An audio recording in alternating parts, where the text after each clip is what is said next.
Hey there, are you tired of seeing the same old Telegram icon on your phone and wish you could give it a fresh look? Well, you're in the right place. In this video, I'm going to walk you through how to officially change the Telegram app icon on your Android phone.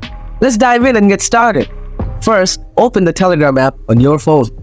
Next, tap the hamburger icon located in the top left corner. Then select Settings from the menu.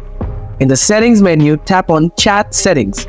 Scroll down until you see the app icon option and tap on it. After that, you'll see a range of icon options to choose from. Finally, pick the icon you like best. Then it will be applied immediately.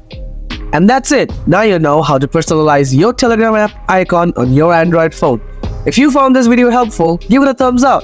For more Android tips and tricks, don't forget to subscribe to our channel because we have lots more coming your way. Thanks a ton for watching, and I'll see you in the next video.